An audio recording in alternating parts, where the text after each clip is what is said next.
Hey guys, welcome back to my channel, and it's Deb C, and the place to be, it's Deb C. Bloop, that's me.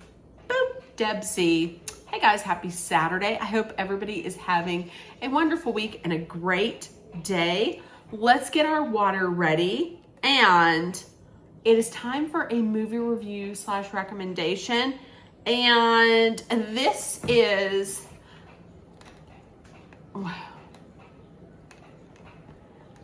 And this is for a movie on Netflix. It just released. It's called Voicemails for Isabelle. It's voicemails for Isabelle. It is on Netflix, and I have been hearing all kind of things, good things, on TikTok about it. So I was like, let's give it a look. I mean, it is #1 on TikTok on Netflix, #1 movie. So I thought, okay, let's watch it. It stars Zoe Deutsch as Jill and Nick Robinson as Wes. It was written and directed by Leah McKendrick. Also, Ron Swanson is in it in a supporting role. Ron Swanson, aka Nick Offerman from Parks and Rec. Love Nick Offerman. He plays a very pompous, kind of like pretentious chef who finished 3rd or 4th on Top Chef. So he's really good in this. He's over the top.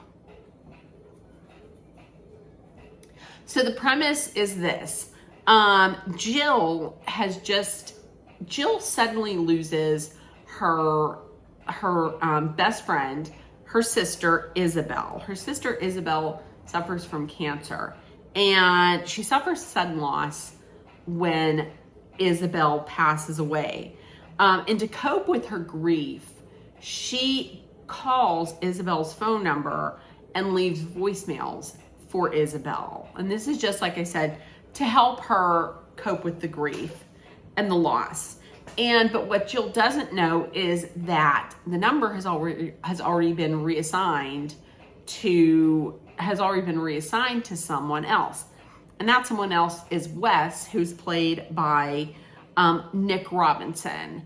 And I'm not going to say anything else. He does listen to the voicemails, but I'm not going to say anything else about this.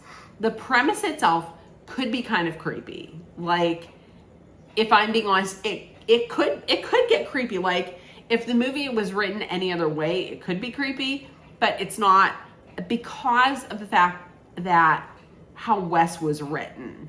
And Wes was played so beautifully by Nick Robinson. Wes is written as just like a good, decent guy who understands that eventually they do meet up.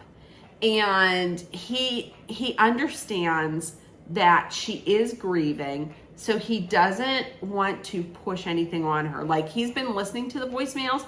Once again, that could be creepy. He's listening to her voicemails, and he's learning about her, and he's kind of like falling for her a little bit. And he could very well find her and be really pushy, but he's not. He sees that she's grieving, so he puts it out there that, like, hey, we can be friends. Show me around this city, because she's in San Francisco, he's in Texas. He goes out to San Francisco and he's like, hey, show me around. And unbeknownst to her, she doesn't know that he's been the one getting these voicemails. And instead of him pushing her, for something else, they hang out, and they naturally, kind of find their way to each other. And I've seen many people on TikTok saying he's yearning. Like, he's a man that's yearning, and he's not pushing himself on her. So I think it wasn't creepy just because of how Wes was written and how Nick Robinson played him. Speaking of Nick Robinson and Zoe Deutsch, their chemistry was incredible. Their chemistry was very genuine. Like, you could honestly see these two together, because it was just such a comfortable, like everyday, genuine kind of chemistry.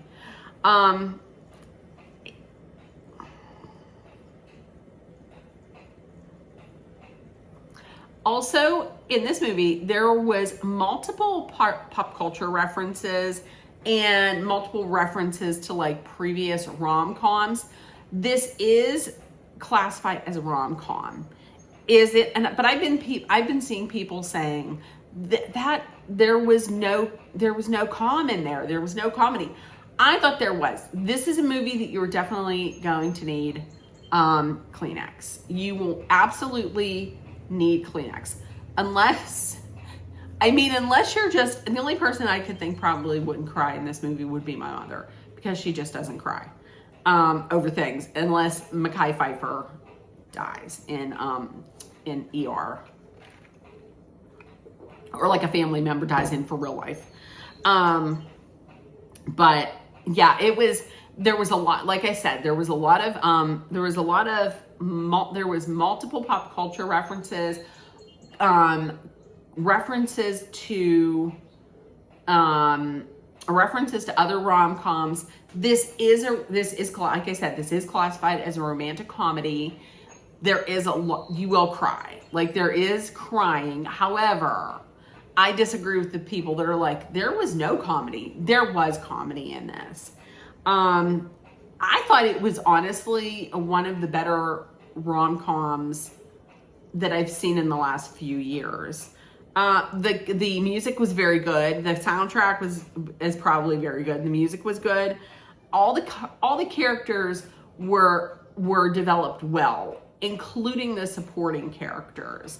I loved it. I actually think that I'm gonna watch it again. I really did love it. Was it my favorite movie of the year? No, that was Project Hail Mary. But this was right up there. This was right up there. If I had to give this out of a 5, I would probably give this maybe like a 4.5. It wasn't a movie that you really have to think a lot about. You can go into the movie, you can get in all your feels, you can laugh. And I feel like after the last 2 movies that I saw, Disclosure Day and Leviticus, this was something that, even though there was a lot of crying, even though I cried a lot, ultimately it was like a feel-good movie at the end. So I kind of needed something to like brighten me up a little bit. So if that's what you're looking for, voicemails for Isabelle could be for you. So yeah, I would definitely recommend Voicemails for Isabelle on Netflix. So let me know if you watched it, what you thought. And if nobody told you yet today, you are loved, seen, and heard. Please make sure that you put love, kindness, compassion, acceptance, hope, and positivity out there in the world, so it comes right back at you. Please always treat others the way that you would want to be treated. Let's always remember to be aware of our surroundings. Why can't I think? Always be aware of your surroundings. Let's hydrate with I'm forgetting stuff. Let's hydrate with water, as always. And remember, why can't I say remember? Remember. And remember, if you are in a dangerous situation, or just you're at a time in your life right now where it's challenging or it's tough, you're in a tough time of your life, please remember that Dolly and I are always sending out our love, thoughts, prayers, and positive energy so you make it through. Love you guys, and I will see you tomorrow. Bye, guys. Bye.